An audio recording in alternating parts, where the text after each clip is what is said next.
Hola, ¿qué tal? Nosotros les vamos a hablar sobre el síndrome hemofagocítico, también conocido como linfohistiocytosis hemofagocítica.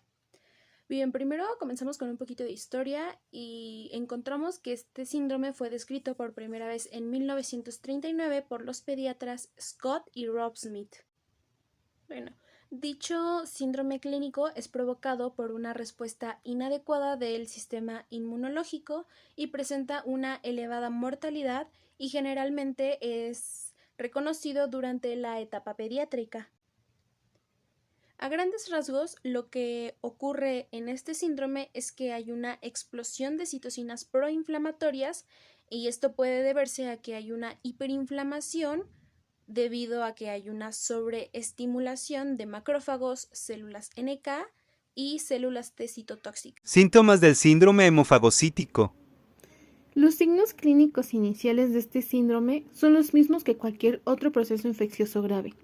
Este se caracteriza por fiebre alta y prolongada, que asocia de forma progresiva a pancitopenia y hepatoesplenomegalia, junto con otros datos de fallo multiorgánico como afectaciones hepáticas, pulmonar y del sistema nervioso central. En ocasiones observamos síndrome de pérdida capilar e hipoalbuminemia. Laboratorios. Como hallazgos de laboratorio podemos encontrar citopenias, coagulopatías, hipertrigliceridemia, hipofibrinogemia, hipertransaminasemia e hiperferritinemia. Estos eventos conforman los criterios clínicos y de laboratorios utilizados para el diagnóstico establecidos en 1919 y estandarizados en el 2004. Su diagnóstico es identificación molecular de mutaciones a genes asociados a este síndrome y cumplir 5 de los 8 criterios en la tabla. Bueno, yo les voy a hablar de cómo se origina el síndrome hemofagocítico. Primero, hay que recordar que es un cuadro inflamatorio muy elevado. Esto va a ser debido a que se van a proliferar y activar los linfocitos y macrófagos.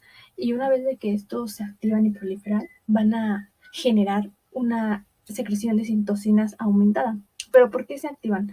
Bueno, pues va a ser por mecanismos infecciosos, pero también puede ser porque hay un sistema inmune deficiente.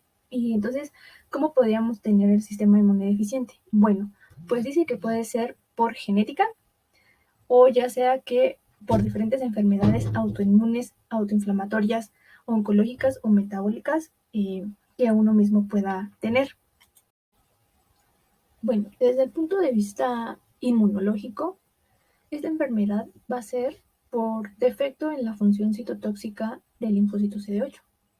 Entonces, como va a haber un defecto, ya sea por causa primaria, que sea genético, o por causa secundaria, que ya sea por enfermedades autoinmunes, etcétera, va a generar que la liberación de citocinas inflamatorias.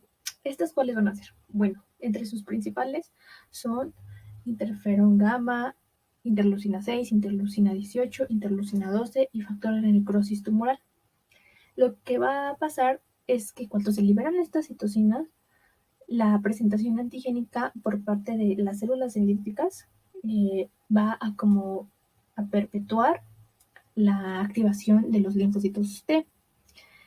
Entonces, obviamente, cuando activa activa esta respuesta, pues obviamente vamos a empezar a tener pues la inflamación, o sea, ya como tal, el cuadro clínico del síndrome hemofagocítico. De hecho, aquí en la imagen que les puse, se representa a través muy claramente el proceso de cómo se origina la enfermedad, que es esta inflamación elevada. Y bueno, siguiendo con el tema, es importante saber que el síndrome hemofagocítico o linfohistiocytosis hemofagocítica no es una enfermedad, sino un síndrome clínico asociado a una gran variedad de causas subyacentes que conducen al mismo fenotipo inflamatorio característico. Y bueno, este síndrome pues puede aparecer a cualquier edad y se clasifica en dos formas, en la familiar o primaria y adquirida o secundaria. Y bien, como les comenté, la forma primaria de este síndrome pues va a responder a una base genética por mutaciones que afectan el correcto funcionamiento de los linfocitos T citotóxicos y los natural killer. Esta forma también va a estar asociada a infecciones ya sea por virus, parásitos, hongos, bacterias, y esta se va a dar más que nada en niños o en la infancia y va a ser muy raro que ocurra en los adultos. Y bien, siguiendo con la forma secundaria de este síndrome, esta va a ser producida más que nada por cualquier estimulación intensa de la inmunidad celular. Y bueno, esto puede ser ya sea por neoplasias, infecciones o trastornos autoinmunes como puede ser el lupus eritomatoso sistémico, la artritis idiopática juvenil o la enfermedad de Kawasaki, que son algunos ejemplos. Por otro lado, es importante mencionar que las infecciones y especialmente el virus de Epstein-Barr, como pueden ver aquí, son un desencadenante común del síndrome hemofagocítico tanto primario como secundario. Y bueno, ¿esto por qué? Esto porque pues este virus es uno de los virus más comunes en los humanos y pues es familia de los herpesvirus, y este puede ocurrir ya sea en niños, en adolescentes o en adultos jóvenes. Bien, por último quiero comentarles que el síndrome hemofagocítico asociado a enfermedades reumáticas se denomina síndrome de activación macrofágica. Y bueno, los síndromes hemofagocíticos, tanto como en su clasificación primaria como secundaria, deben de tratarse lo más pronto posible, debido a que estos son altamente fatales y pues por eso se sugiere seguir un tratamiento precoz. Para poder realizar un diagnóstico de esta enfermedad se tienen que reunir 5 de estos 8 criterios, los cuales van a abarcar fiebre, esplenomegalia, se tienen que tomar en cuenta valores de citopenias en sangre periférica, hiperglicemia, hemofagocitosis, la actividad natural killer baja o ausente de acuerdo a los valores de laboratorio, y ferritina y CD25 soluble. Así como también se hace un diagnóstico molecular. También tenemos el diagnóstico fenotípico de la citometría de flujo, que permite analizar diferentes proteínas específicas de la HL, y tenemos que tomar en cuenta que tener una proteína no garantiza la funcionalidad.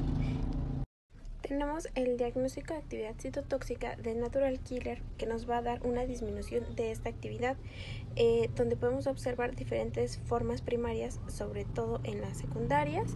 Vamos a tener 3 tipos, donde la primera y la segunda va a tener una estimulación con interleucina 2, y el tipo 3, que va a ser insensible a la estimulación con citotoxinas.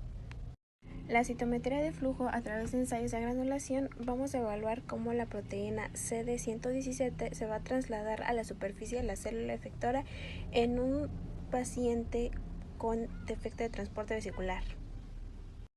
Por último, tenemos un diagnóstico genético que debe de incluir el análisis mutacional de PRF1, UNC13D, CTX11 y MUC182. En pacientes varones se debe considerar sus antecedentes o historia familiar, y también tenemos que tomar en cuenta la complicación de virus Epstein-Barr, y se debe incluir un análisis de otros genes, y se recomienda hacer este estudio en hermanos que también podrían ser propensos a desatar esta enfermedad. Tratamiento. Se basa en controlar la hiperinflamación e hipercitocinemia, además de eliminar las células activadas e infectadas. El primer escalón terapéutico es aplicar corticoides, anticuerpos monoclonales y agentes anticitocinas. Si resulta insuficiente para frenar la cascada inflamatoria, el único tratamiento es el trasplante de progenitores hematopoyéticos. Además, muchas veces este síndrome viene acompañado de infecciones, por lo cual se debe complementar con tratamiento antimicrobiano.